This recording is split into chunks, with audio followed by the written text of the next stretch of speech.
Welcome to Sports Econ 101. This is the show where we discuss sports topics from a business perspective. I'm your host, Edward Brown, along with my co-host, well-known radio sports personality, Bruce McGowan, and Vern Glenn of CBS affiliate KPIX-TV in San Francisco. Now, today's show is going to be extra special because of our guest. And that guest is going to be Craig Morton, former Dallas Cowboys and Denver Broncos quarterback. We're going to talk to him about the concussion lawsuit that's going on, and then hopefully we'll also be able to talk about the Denver Broncos Seattle Seahawks Super Bowl coming up here tomorrow. And let's see here, we're also going to be having sports trivia contest questions where we're going to be giving away vacations to the first 3 callers with the correct answer. Now, the vacations are not sponsored by the radio station, but by Lighthouse Resort and Marina. And the vacations are free. Their only request, a $75 cleaning fee to cover housekeeping expenses. Such a deal. Our phone number is 888-660-4495, and you can listen to Sports Econ 101 on iHeartRadio, TuneIn Radio, and CRN. And we're also going to try to cover some other things like, unfortunately, some of the people we lost in 2013. Roger Goodell suggesting changing the extra point kicks. And Jerry Kramer, famous guard for the Packers, apparently, and I had forgotten about this, he kicked field goals too. And at 6'4", 245 pounds, I don't think they needed a roughing the kicker penalty. Also saved on the payroll. If we have time, we'll get into Michael Carter-Williams, rookie for the 1976ers, and how his stepfather was helping him put money in a trust so that he doesn't spend it all too soon. And Matt Scherzer agrees to a 1-year deal with the Tigers for $15 million. We'll talk about that, see if any pitcher is worth that much.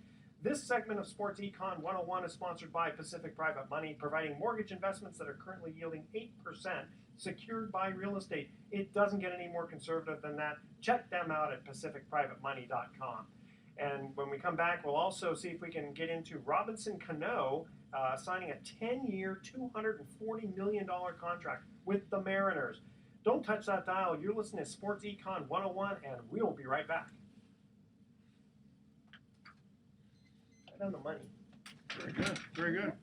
Kind of bump a little bit. I do better, actually, when You played at Cal, the games I went to. Oh, yeah? Yeah, when Craig was going to Cal, I saw him play at least a dozen times. I went to the big. About a quarter then, weren't they? Yeah. It was about 250. Oh, it was? Yeah. We always had good seats. I remember No, my I mean favorite. the program. Oh, the program. Yeah, Yeah. the program was a quarter. Yeah. I remember my favorite wide receiver was a guy named Jack Schraub. Yes. Who ended up playing with the New York Jets, I think, a couple of years. I think he was drafted by. He was my best. We went to school together since the fourth grade. Did he play at all in the pros? He tried out with the Broncos. Was not it the the Broncos, but the Cowboys. Cowboys. Okay. And he was cut the day I got in from the Chicago All-Star game. Oh my gosh. Which was, because he could play. Yeah, he had could great play. hands. And then he tried out for the 49ers, I think, but he never did stick. Yeah. let me just go through a little housekeeping thing. Okay, so the way these microphones work is stay about this close. Okay. And if you have to talk to these guys, either look in the mirror or pivot like this. The only thing you can't do that. And you'll tell when you put your earphones on. Was Johnny Beasley your tight end? Beasley was there, yeah. He was like a sophomore. Because he played with the Vikings for a number of years. He was pretty good. Pretty good player. Not an all-pro, but solid. Yes. Solid player. Yeah. Now, I know that there are a couple of things that I wanted to talk about. One was, the fact that we've got Broncos Seattle coming, so we've got the old Orange Crush here, and then also about the concussions type thing. So get your feedback on that. And then anything else you guys How long want does to this cover? show last? The show. Well, I've already done the first 2 minutes. We'll only be here 45 minutes. Okay. And I've got some other things to cover. Just the talk in general. But you guys know what you want to talk about? Oh, yeah. Oh, yeah, Okay. definitely. No Oh problem. yeah, the station told me too. They said your co-hosts are a little loud. Oh. Tone them down a bit. Well, jeez. What do they want? Hey, come on. We're in the entertainment Okay, business. remember, you Oh, gotta that's put right. that on the That's thing. true. Yeah. There you go. Okay. All right. You guys ready? Yep. Here we go. Good grief. Here we go.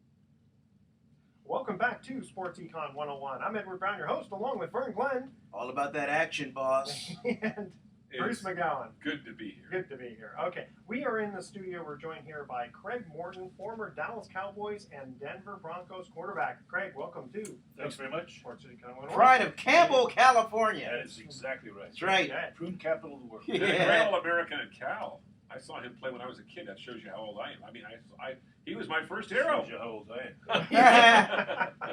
Okay, now first thing, let's talk about Broncos Seattle, because I remember Orange Crush, and I was crushed when you lost to Dallas. And I was going to ask you, and I asked you just before we came on the air, how did it feel to play against your former team?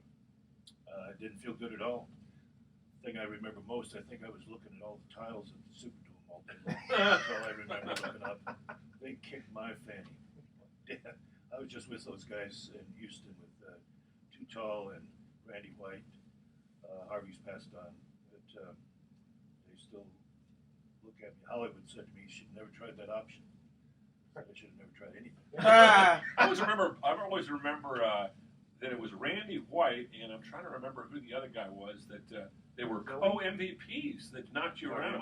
Harvey Martin. Yeah, those two guys were co-MVP. I've never seen two defensive players co-MVPs at the Super Bowl, but they made life miserable for you. And I was at that game. I remember just feeling badly for you. Yeah, I don't like Super Bowl time of the year too much because these films keep coming out about the Super Bowls, and I didn't perform particularly well. Yeah. So when my wife, every once in a while, she'll have something on her like that, and I'll just walk out. No. I've never seen the game. I never will. Yeah, probably leading up, you probably fielded a million questions about going against the old faith, your former team. I have faced a lot of questions, and the results are obvious. Yeah. They played a great game. I did not play well at all. I was going to say, You guys shouldn't have a media day like they do today. I mean, now it's a Oh, they did, now though. They did. now it's a circus. Yeah, but I It mean, was but a that, circus then. but it really started with Julie Brown in '86 when she Really? came out and started. I don't know. When I covered 4 or 5 of them in the 70s, and it was crazy then. I just think it's gotten crazier. How about it, Craig? Was it nuts? Yeah, it was crazy because reporters, especially at Super Bowls, they have to dream up stuff because there's really nothing to talk about. But after the first 5 minutes, all the questions are answered, and they want to know your favorite color, your favorite tree. Yeah, but what about this year being played back east with this, the snow-covered? Actually, it should be kind of nice. It'll be cold though. But what do you think about playing outdoors? I think the regular season is great. All kinds of elements, everybody's doing it. But when it comes to Super Bowl, I think you got to have a level field, playing good weather. I don't think the weather can ever decide a Super Bowl. Yeah. And it just very well may, unfortunately, and especially if we do get some unexpected snow that could create all sorts of problems. You ever played a crazy snow game? I was at the Ice Bowl. Oh, that's right. Yeah, That's right. Came in again. Yeah. I'll tell you what, that was. I remember the referee blowing the whistle, and he didn't have any rubber on the whistle because they hadn't had it yet. Oh. And he lost a little lip. Ooh. Wow. Ouch. It was horrible. Yeah. That's the only game in my life that I've ever said, because Meredith was playing, he was starting, and I said, "Please God, do not let him get hurt." Actually, though, if you run around, don't you get heat up a little bit? There's no way. No. And I could just remember the goal line when it was the Packers were about to score, and you saw the Cowboy defense trying to trying to dig in just to create some traction. The famous block by Jerry Kramer. Yeah, and Fuzzy Thurston. Ouch. Yes. And you're watching it from the sidelines with that helpless feeling. There's nothing you can do. Nothing. Yeah. And, It's only because Don Meredith was in the way. Hey, well, you played at Cal, and you played on some teams that weren't very good, but you always made it interesting. I remember Cal was in a lot of close games. You lost a lot of close games, but the thing was you're an exciting team. And I remember that was an interesting time, too, when you played, because it was the 60s, and Mario Savio was on campus, and there were Vietnam protests and student riots. I mean, it must have been that was pretty early on. Yeah, that was early on in the war. Everything was just starting. Yeah. When I was in college. Yeah. Mario came on the grounds, and he was speaking, and the police came. Why they came, I don't know. It was all just so poorly handled. And they got in a police car, and everybody jumped on it. And it ended up about 3 feet high. Couldn't get him out. It was like I was up on the roof of the student union because I wasn't very good on there with those fools. And but it's all started then. Yeah. One thing I was going to mention, we were talking about Jerry Kramer with the famous block, and I was researching this, and I had totally forgotten about this, that he was also the field goal kicker. That's right. And, at 6'4", 245 pounds, I don't think they needed a roughing the kicker back then. He could have taken care of himself, but also would have saved on the payroll. Yeah. A lot of kickers in those days, you didn't have the specialized kickers, did you, Craig? Well, yeah, they started to. Dallas really kind of started that stuff, I think. Except you had Rosa and you had George Blanda? George Blanda. Of course, he was a combination, but Rosa played a little bit in defense. Mm-hmm. But Dallas used to go to Europe and try to find, or Australia, and find anybody that could kick. And I remember there was a guy named Colin Ridgway that we played here at the 49ers in a preseason game. It was Colin's first game. He was from Australia. And we called him Boomer because he could really punt it. I mean, he could really get it. But this one particular punt, he gets in, the wind was blowing in Keysar.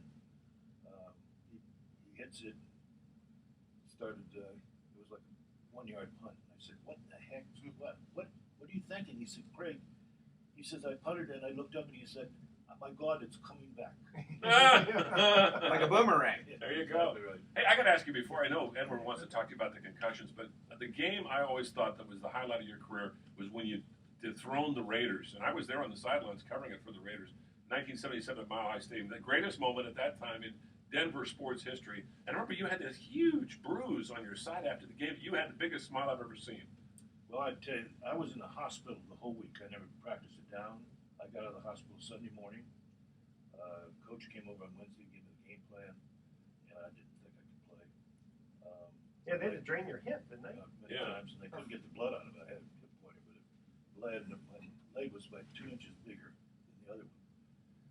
So a friend of mine came, Lauren Hawley, came and got me to the hospital. He said, what do you think? I said, I don't know. I can barely walk. He says, you waited too long for this.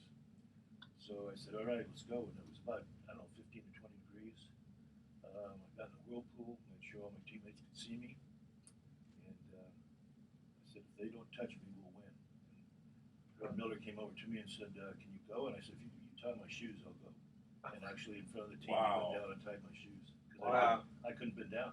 But I could back up, which is the only thing I could do. So what pressure to put on your front line to it worked. protect that quarterback? Well, he also had Haben Moses, who made two great catches, too. One a diving catch and one a catch and run something like 76 yards, and that was pretty much the game. I mean, Dave Casper brought the Raiders back, but you guys had it, ran out the clock. I remember that crowd went nuts. That was crazy. Did you in that game? Did you get sacked at all? Or I only got hit a couple times, and I was and I fell on the other side. But they didn't touch me. And that big that defensive line, that's was saying something. Wow. It didn't happen in the Super Bowl, but it happened. Unfortunately. Okay, we're going to cut to our first commercial break here. Here's the first trivia question. Again, the theme is NFL potpourri. Got a little variation here. Which kicker set a record in 2007 by kicking 74 extra points in the season? And he actually went 74 for 74. The first three callers with the correct answer. Wait, what year? 2007. All right. The first three callers with the correct answer win a free 3-day, 2-night stay at the Lighthouse Resort. Their website is lighthouse4fun.com. Call 888-660-4495 to answer this question. Which kicker set a record in 2007 by kicking 74 extra points in the season? One more time, 888-660-4495. Make sure to include your name and your email address. Speak slowly. What team? I was going to say... AFC, NFC. The only hint I'll give you is the AFC. It's an AFC team. I'll give you the AFC, okay? It's funny because I don't even remember this guy, but if I give you the team, you're just giving us a hint right there. Really? You think so? Well, you said I don't remember the guy. He must not be a very prominent kicker. I will agree with that. Yeah, Okay. Okay. Audience, stay tuned. We've got Craig Morton AFC from the Dallas Cowboys and Denver Broncos in the studio with us. We're going to get into the concussions when we come back. Stay tuned. You got me there. Wow, AFC. Wow. Oh, I got some good questions for you. I got my last question is going to be a goodie. Who was the first running back to throw for over 750 yards? Ooh, that's a tough one. In a season. Wow. Yeah. Running back. Not in the season, probably in his career, I'm going to guess. In his career. Yeah, Yeah, I was gonna I guess some fun. Oh, but I always try to stump these guys. You know, I gotta keep them Well, excited. you can stump me. Yeah. I Some have no idea. were hard. 2007. If it's ever been, I can't even. It's funny. I can't even think of kickers. It's not that long ago, but. Man, and you've never heard of him. Well, I don't remember this guy. He's probably not kicking anymore then. I don't think so. And you'd think that, you know, I mean, to do 74. Did he I just kick don't for a remember. long time?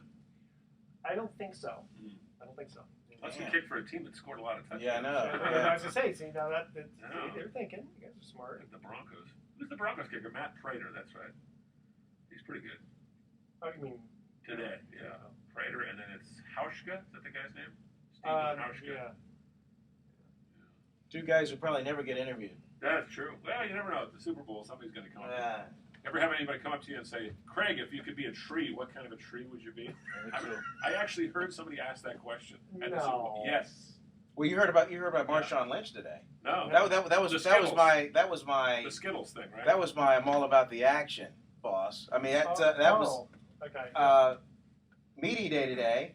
Marshawn Lynch gets up there, 6 minutes 41 seconds, leaves. Wow. That He was made all. his 6 minute. At first, he wasn't going to go at all. And the league said, Why if would you he don't do go, it? we're going to fine you 100 because he hasn't talked all year. How, I how, know. long, He how doesn't long talk. was he supposed to stay for? For the entire session. He was Which is always how so long? good at Cal, though. Why is he not a talker? Usually about an hour. Oh wow. What turned him Yeah, on to the media? He was you great. come out. You come out, and the high prominent guys Yeah. get their own little booth, and Yeah. you're elevated. Okay. You know, and then Yeah, everybody guys swarms come- around you, and then then they fire away all the questions. Yeah. And I'm sure there was one for Marshawn, and he got up there, and then after he made it almost 7 minutes, and he said, "Yeah, I'm I didn't realize he's turned And off. then on the way out, Dion grabbed him, and it was like talking to Colin Kaepernick. Oh, no. It was like Dion was trying to get stuff out of him, and then finally Dion said, "You're shy, aren't you?" He goes, "I'm all about the action, boss." Well, okay, so you don't have to explain that to us. Yeah, That's so- funny because I remember him as a Cal He's player. going to get He's going to get fined. He never had problems in the media when he was at Cal. I don't remember. No, I don't think. I think it was just a personal preference not to talk. Oh, okay. He'd rather Yeah, let his. He'd rather just pay the fine and just Sure. not talk at all. Hey, stay out of trouble. It's like Jack Johnson when he got caught for speeding. Yeah. Back in those days, it was like $50. So he gave the cop 100. He goes, "Well, I'll be going back the next day." That's a good one. Yeah, here's 100s. Yeah. Coming back the same way, boss. Okay, you guys ready? Yeah. Yeah. All right, here we go. Welcome back to Sports Econ 101. I'm Edward Brown, your host, along with Vern Glenn. Beast mode. Okay, and Bruce The Super McCowan. Bowl. Okay, when we cut to the first commercial break, we asked this trivia question. The theme is, again, NFL potpourri. Which kicker set a record in 2007 by kicking 74 extra points in the season? Haven't the foggiest. Okay, now I'm going to go Edward Brown. Yeah, there you go. You got any idea, Craig? No, you're not talking about getting kicked out of my own house, are you? Yeah. 74 times? That would be drop kick. No. You ever drop kicked out of your house by your wife? Listen, I've got a very nice doghouse in the backyard just for me. And It's you got got a your man cave. and your Yes, man that's cave. it. There you go. Yeah. Okay, well, here's a hint. It was New England kicker. Does that help? That wasn't Matt Vinatieri. No. Or Adam Vinatieri. No, I guess it was before him. Yeah. Stefan Goskowski. Oh, that's right, Goskowski. Yes. See, you lost me on Yeah. that one. That's right. Okay, we're in the studio here also with Craig Morton, famous quarterback for the Dallas Cowboys and Denver Broncos. And don't forget Cal. He Well, was okay, an that's All-American college. at Cal. That's true. He also Come played on. for the New York Local. Giants. Yeah. People forget about that. That's true. That's true. Hey, But- Craig. Now nobody asked you about Super Bowl V, do they? The Blunder Bowl. That was the Colts Jim O'Brien Yeah. kick Jim to O'Brien. be the Cow. Nobody talks about that. Not huh? 9 turnovers in that game. Did they? They still talk about it. Okay. I won't answer any questions. You went up against Johnny Unitas though that day, didn't you? Unitas. Yeah. And that's the Earl Morrill too. Earl Morrill, that's right. Cinderella Tom Man. Matty. Tom Matty. Tom Matty, number 41. Yes. Wow. I saw him when I was in Baltimore during the season for a Raider game. Then just same guy, just outgoing, just. Yeah. Really? My dad's from Baltimore. Oh, that's right. Yeah. Well, you know, it was funny when Craig first came in. I was asking because I did a little research on this. I had totally forgotten there was one season when Landry. Well, it was a game. It was a game where Landry switched between Craig and Staubach, back and forth every That's play. right. And did he do it for the whole game? Or? Whole game. Yeah. Chicago Bears. Wow. I remember that. Did it work? No. I mean, Almost. yeah. Can you imagine how much time do you have to run back out on the field each time? That's someone like Tom Landry to And I do can- something like that. And I can remember Tom talking about, for some reason, when you guys would go with the blue jerseys, Oh yeah. you wouldn't win. That was those were supposed to be the traditional home jerseys, but for the Cowboys, they always wore the light colored jerseys, Yeah. the white jerseys at home. Right. We always wear white. Yeah. At home we were blue. The only time you wore blue was when you went on the road, and some teams would wear their road uniforms just to spite you guys, so you'd have to wear blue. That's exactly right. And you wore blue in the Super Bowl, so naturally you lost. Yes. And I got to ask you, in the early days, okay, Don Meredith, he was the quarterback of the team, but I'm thinking of North Dallas 40, the movie, which was loosely based on that Dallas Cowboys team of the 1960s. How accurate, inaccurate was that portrayal? Well, Peter Gent wrote the book. He was my roommate. There you go. But I never knew he was writing it. Oh, that's a little sneaky, isn't it? He was a different kind of guy. Great guy, but very intellectual, very kind of, well, he's a hippie. Before hippies, I think. But it was very accurate in many ways. But there are a lot of characters built into one guy or one person. But it was, yeah, that was pretty. I didn't read the book. I saw the movie, and I understand the book was probably a little bit more. I thought Mac Davis had Don Meredith down pat. Boy, he. Yeah. Yeah, it kind of looks like a he's war great. too. Big Cowboy fan. Okay. Moving on here for just a little bit. Okay. Let's get into the concussions because you're kind of. Would you consider yourself a pivotal person in this concussion lawsuit thing that's going on? Were you part of the 126? You know that? What does that mean? The 126 players on the lawsuit, right? Or is that low? Yeah, there's So it's gotta be more than that. 8,000 or something. Oh, okay. Wow. I think. And families. They included families, Oh, okay. players. I mean, one figure I heard was 14,000, and then the settlement was for 769 million. Yeah. They have not had preliminary approval of that. The judge threw it away. There's me. If you want to continue talking, but I filed an individual lawsuit against the NFL because I think it's time that they have to divulge what the hell they knew and when they knew it. Yeah. And it's just, I don't see why they wouldn't do that. I'm doing it also because they should have been taking care of these guys that are really hurting for years. They should not have to have a settlement lawsuit, which is whenever it gets settled, and then they have to go through all the preliminary things and all that. They've got this grid that the NFL has proposed in the settlement that says where you fit on this grid is how much money you get. And so there's going to be thousands of guys that don't get a dime. The guys that need it should have been taken care of already. I mean, I can go back to the Mike Webster story, living in his car, committed, suicide, and there's a lot of guys who commit suicide. This should not happen. So Yeah, Junior Seau. yeah, Dave Dalby of the Raiders. Yeah. Yeah, there's another one. Dave Durston from the Bears. Too many guys. Well, Too many guys have ALS and Parkinson's. See, this is silly stuff. They should be doing it already. And it seems like, if I understand correctly, it's not just the idea that, everybody knows football is you hit each other, a dangerous sport, but it seems almost like malpractice for doctors, so to speak, because it's like, oh yeah, you're fine, go ahead and continue to play when you're not. Isn't He that just kind got a of the crux of stinger. it? I always get a kick out of that one. Yeah, get the smelling sauce. How many Yeah. fingers? Okay, he's good. Yeah. Boom. Yeah. That's the way it used to be. Yeah. And so I'm not trying to, I guess I'm trying to hurt the NFL in that. I'm just trying to get them to admit, there's been a lot of things coming out now about doctors that say this and that in that book that just came out. I can't remember the guy's name, but that kind of discloses when all this stuff started and how, when the doctors actually knew what was happening, that they covered it up. All we want is tell us what the deal is. Yeah. And there's nothing, I don't see anything wrong with that. I'm not doing it for money, I'm just doing it to the fact I want them to fess up to the players and their families of what they knew when they knew it, and what are they doing to prevent it from in the future. Greg, is there any chance that the NFL will ever design a helmet that could actually protect a player from getting a concussion? It just seems to me, because of the nature of the sport, from what I understand, a concussion is not so much the hit, but it's actually the brain being sloshed around, and that is something that happens almost every play on the offensive line. You have to have those sumo wrestler bag type things, Exactly. I mean, with today's technology, it seems like they could maybe design a helmet like that, but if not, I mean, the game is going to continue to see these concussions. Yeah, as these guys continue to get bigger and just hit even harder. Yeah. Yeah, I think they're going to have to make the field wider because these guys are so big. It's like, to me, it looks like a professional basketball game if you sit on the floor of the game. I don't know how they see anything.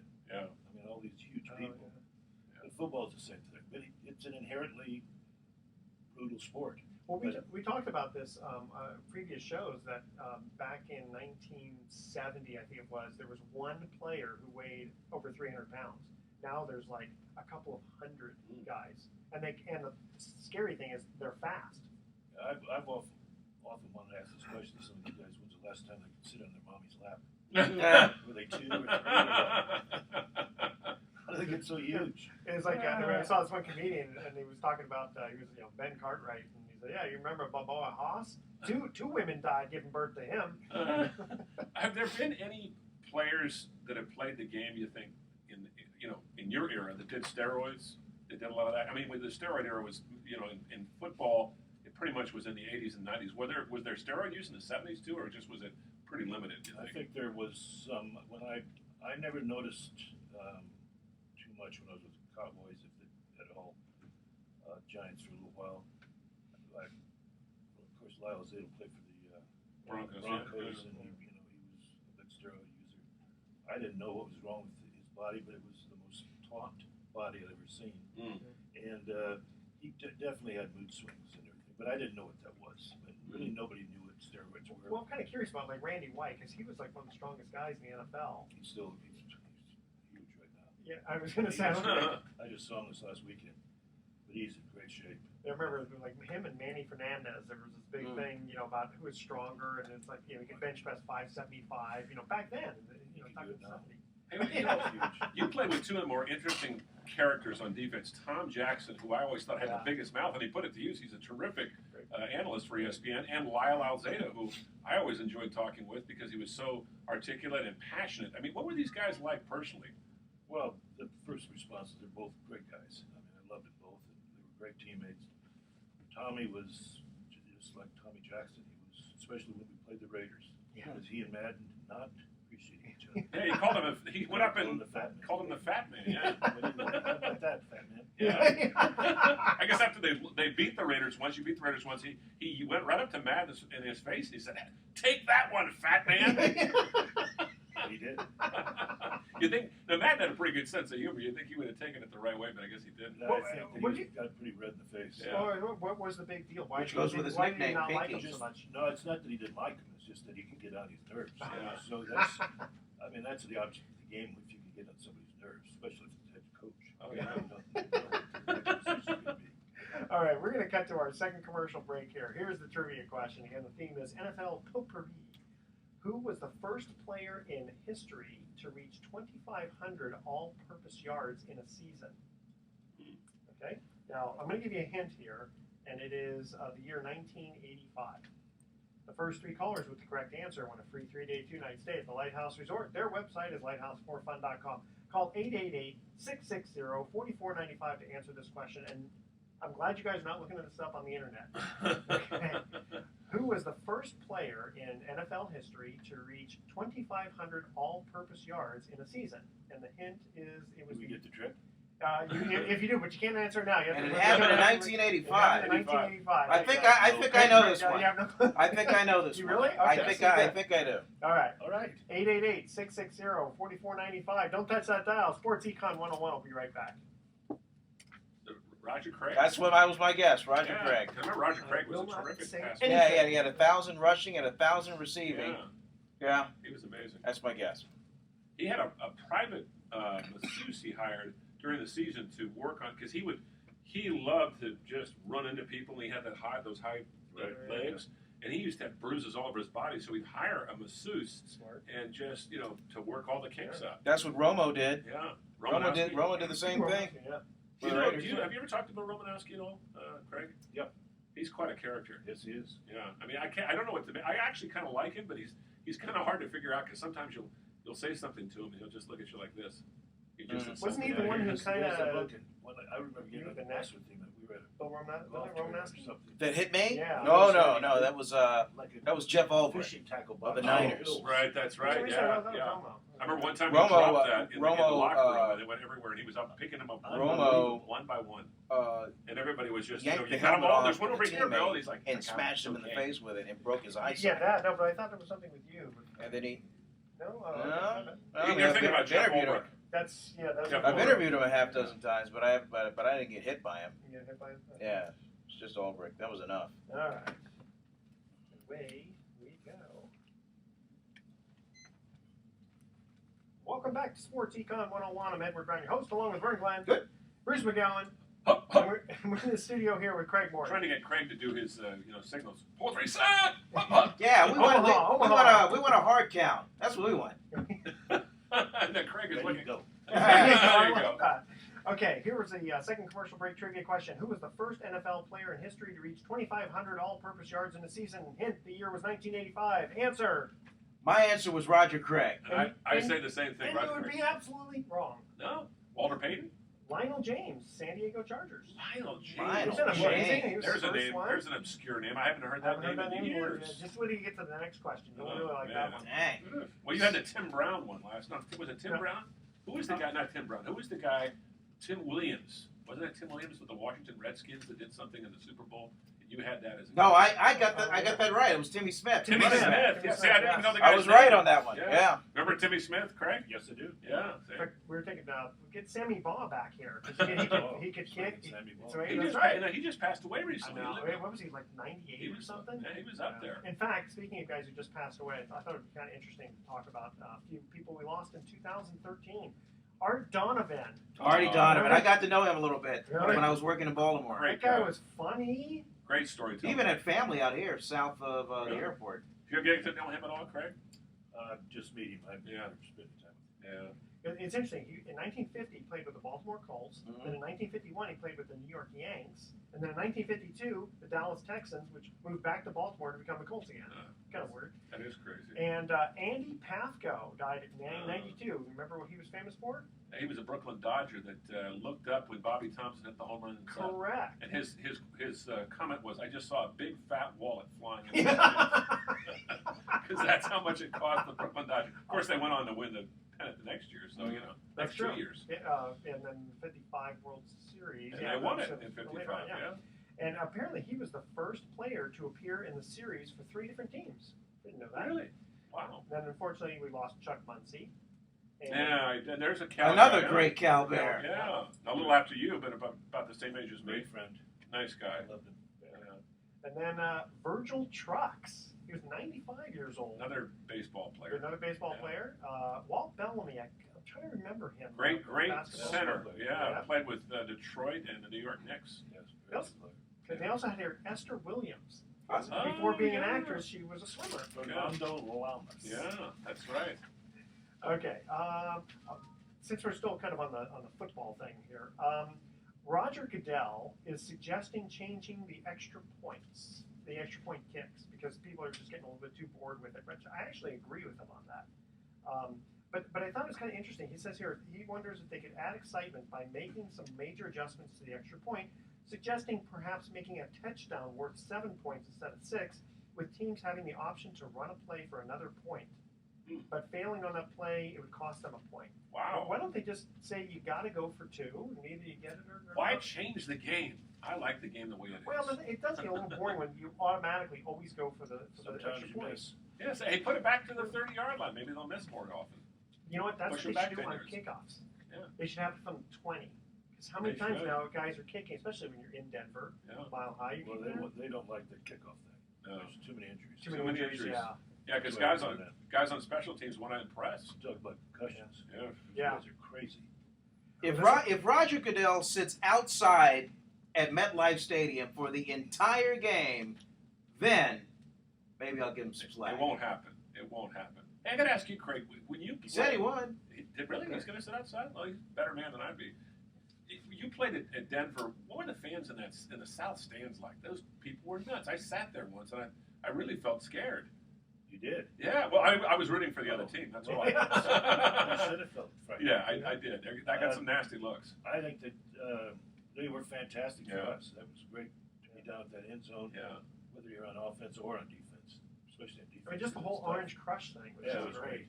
And that city just went nuts for you guys. I mean, it was like when you played, there weren't any other. Whether it was the Denver Rockets, which became the Nuggets, but there really wasn't that much. There was no basketball. There was no baseball. no baseball, no hockey. There was, I mean, not major there was league. basketball. It was the ABA. Yeah. Yeah. But it wasn't like it is today. No. I mean, you guys were the big thing.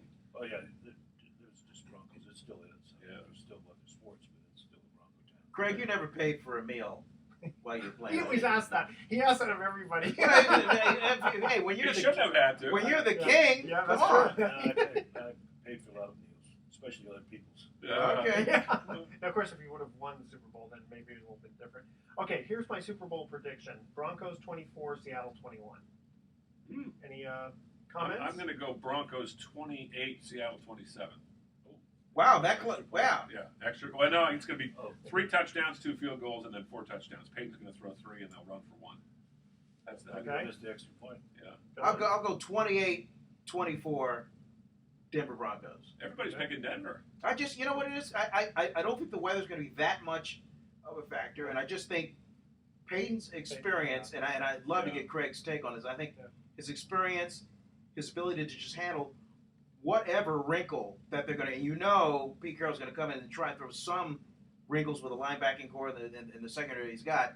But I mean, Peyton Manning is so good to just recognize the position and make one of those Omaha audibles and just make a play out of it. I just think he's just got too many weapons on his end to fail in this game. What do you What do you think, think, Craig? Greg? Well, I agree. I think the Broncos win, but I hate when it's so obvious. I mean, it's been obvious many times in my career that it didn't turn out that way. I think that I don't think that Seattle can bring all those guys up like they do against the 49ers. Even they can't. He will kill them.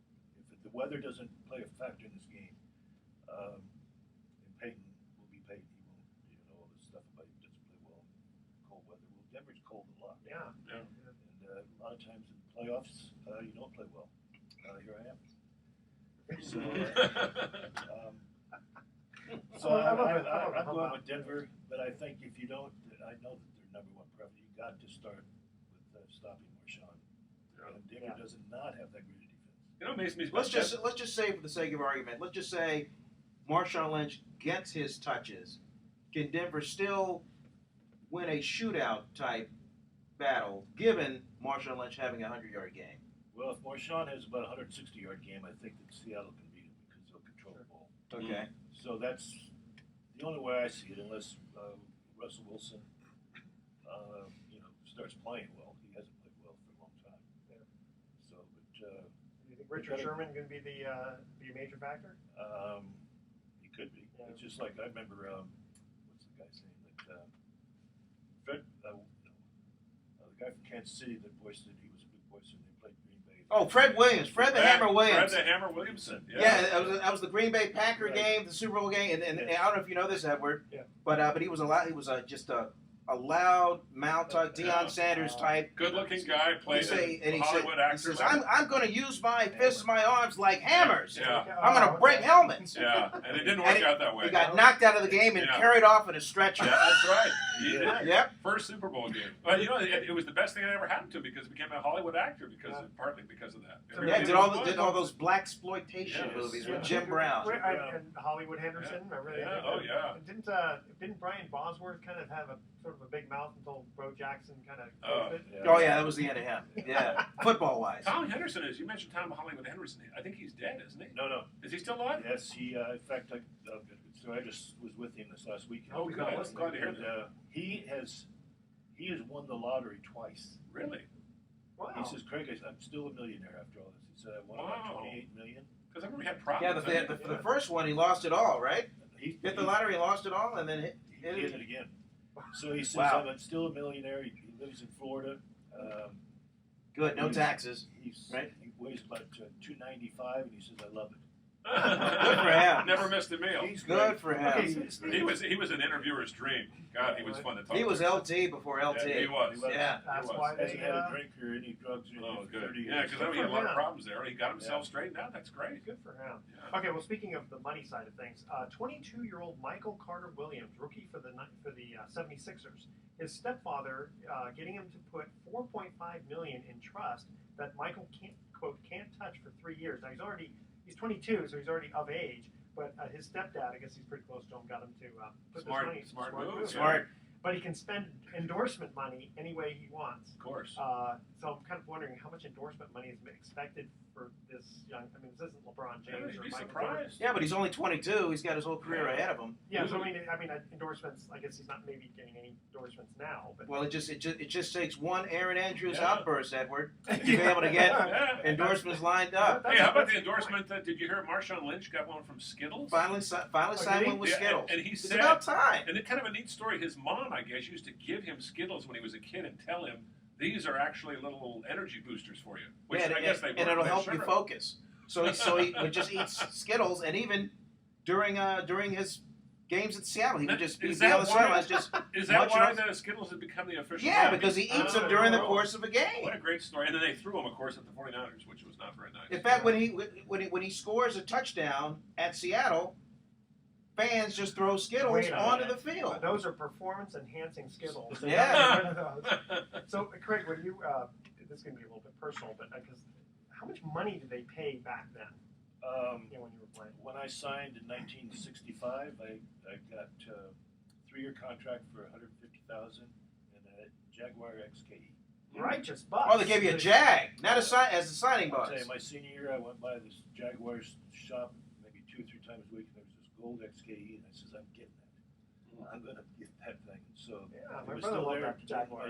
my football season, so they got it for me. Were you the number 1 draft pick that year? Yeah, I was number 5 overall. Number 5, but still But- top draft pick. first So it was round, good, yeah. good. And that was money. what, 65? You got 65. So that was good money. 50,000 was good money for But the very, taxes in those days were huge. Oh yeah. really. Okay. Who went one? Did Horning go one? No, a guy. No, Horning was in the 50s. Yeah. Yeah. Tucker Frederickson. Tucker Frederickson. And then came. What about Steve Spurrier? Wasn't he? He Was that 66? Okay, all right. Before me was Tucker Frederickson, I think, and then Gale Sears and Butkus went to Wow. the Bears. Wow. Oh, that was the same year. Same year. Wow. Yeah. Wow. They have 3 of the. They have 2 of the first five and they still picks. couldn't win. I remember. Wow. They still couldn't win. One of the first games I ever saw Craig play was against Illinois, and Dick Butkus was just a terror Oh, at yeah. Memorial Stadium that day. I think you guys lost a heartbreaker, but he was just all over the place. Yeah, he was certainly one of the great. He can still play today. I was Did playing. you ever get hit by him? Yes, I did. Okay. Ooh. What did it Oh feel my like? God. What's the story? Yeah, what's it feel like when you get hit by Dick Butkus? Well, he was a little Wound up? excited. He was Yeah. really wound up. I mean, he took some of those Skittles before. Yeah. Well, And, also, he didn't know who anybody was. I mean, we were friends and played in all-star games together, and spent some time together. And he didn't know anybody. And first thing he'd do before every game, he'd go up and spit on the ball. And I told my center, I always knew that. I said, "Don't change that ball. Yeah. Don't I take the first." What about getting hit by Nitschke? They're all All those guys. little in there. They're all the same. When you get hit, it doesn't make a difference who you get hit by. Yeah. There's people ask me a lot, who's the hardest you've ever been hit? Besides the I IRS. don't know. What's his name? The linebacker with Raiders. Dan Connors? No, the big guy. Oh, Ted Hendricks. Yeah. Hedgerton. Yeah. Ted Hendricks tells a story that he. Tell you what. Okay. Keep on to that story. We're going to cut to this last commercial break. When we come back. When we come back. Okay. Good Here- teaser. True stories. Okay, here's the third trivia question. Who was the first running back to throw for over 750 yards in his career? The first 3 callers with the correct answer win a free 3-day tour United States Lighthouse Resort. Call 888-660-4495 to answer this question. Who was the first running back to throw for over 750 yards? Don't touch that dial. Sports Econ 101. I'll be right back. Paul Paul Horning. Horning. Right? And you guys That's my are- guess. Yeah, that was a good guess. He got it first. Gold. Yeah, he was a good throw. He was a good passer, wasn't he? Now Paul Horning is still around, isn't he? Yes. He's got to be close Did to he- 80. Did he win the Heisman over Jim Brown? Wasn't that the big thing? Yes, and Notre Dame was 1-9. Oh yeah, my God, they were that's one right. of the losing team. That's right. He never played on the winning teams. And it was the biggest miscarriage of justice of all time. Ugh. But he was the golden boy. They loved him. Yeah. That's Notre Dame. Yeah. But Jim Brown, come on. Yeah. How could you I mean, deny Was it a black thing, you think? I think. Wow, that's too bad. Yeah. No definitely. question. Yeah, because it wasn't until Ernie Davis, Yeah. That's what, right. Next 60, couple years whatever, later. yeah, 60, he was 64, the first African American. One of these, There couldn't have been a better one of the player teams than Jim Brown. Oh. yeah, one of these teams were the last ones to integrate. You know. Alabama was the last one. Alabama, yeah. Yeah. Good old Bear Bryant. But even in football, though. And in basketball, I think it was Kentucky, right? When it Adolph Rupp was he the last one to integrate in basketball? Yeah, yeah. He said that the famous quote was, we'll have a black player on our team when the Harlem Globetrotters have a white player. You couldn't find anybody good enough to. Racist or what? Yeah. It's like, hello. Okay. You remember your story you're going to finish off with? Ted Hendricks. Okay, because we have The Mad Stork. we have about a minute and a half. Okay. Okay? Very good. By the way, thanks for joining us. It's been a pleasure. Okay, here we go. Welcome back to Sports Econ 101. I'm Edward Brown, your host, along with Vern Glenn, Bruce McGowan, Hello. and our special guest, Craig Morton. Okay, here was the third and final trivia question. Who was the first running back to throw for over 750 yards? And the answer came Golden boy, Paul Hornung. Paul Hornung. Yeah. wrong. No. Get out. No. Frank Gifford. Oh, the other golden boy. Yeah. Boy, The exactly. other Goal golden number boy. 16. Okay, now, Craig, we only have a couple of minutes. Go ahead and finish off your story about Okay, Ted Hendricks. just Ted tells a story that he hit me so hard that I upchucked and he thought he had just knocked me out. He said, then he got up. He said, how could you ever get up? He said, I never hit anybody that hard. So I thought it was a wuss hit myself. So I hit harder many times. But I can't, the hardest I've ever been hit is when you try to get out of bounds, and I never could. When you're trying to run out of bounds, they were always faster than me. Yeah. And then they hit you and you start rolling up and your mind's going crazy, and then when it all stops, you just kind of just feel everything. See, that's the Yeah, thing with I a can get up. helmet. You know, even though you have a helmet, the thing is when your head hits the ground, Yeah. I mean, that's still got to give you a star, more than just That's stars. more, I got more of those concussions by hitting my head on the ground. Yeah. Ouch. I've had that one time. I had this guy who was a lot bigger than I, tackle football with no helmet, of course. Of Us- course. Us brilliant kids, Yeah. And I literally saw the stars in the flash. Oh, yeah. And I realized I probably did have a concussion.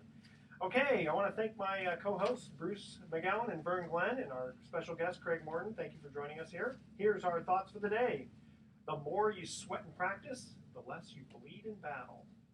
And Dean Smith said, if you make every game a life and death thing, you're going to have a lot of problems because you'll be dead a lot. Tune in next week to Sports Econ 101. We're going to be giving away more vacations, and we're going to be discussing sports topics from a business perspective. Thanks for listening. On behalf of our team, I'm your host, Edward Brown. We'll see you next week. Enjoy the Super Bowl, America. So long. Go Broncos. Good. Edward's always had this thing. I'm trying to get it down. He goes, he's trying to make sure nobody says anything, and then you go like this. You kind of lift your finger, and you go like that, like a little fan. Oh, yeah. They want me like a few seconds ahead, and Yeah, so right. they're cutting. Stuff like that. I hate to say I got to run out of here because I got to be over at Yeah, San no, Anselmo in 20 minutes. San Antonio. Wow. Well, I'm doing this So high were you watching school the Super Bowl? basketball game today on the internet. I did this. Drake? If Yeah, you're Drake, interested, I Drake. got, Who they playing? I got a man Well, it's a cave. freshman game, and then Yeah. we're going I to do got the a man varsity cave game later. up here. I'm just having just Oh, a you couple did? of So, a couple of guys. it's kinda So we, fun.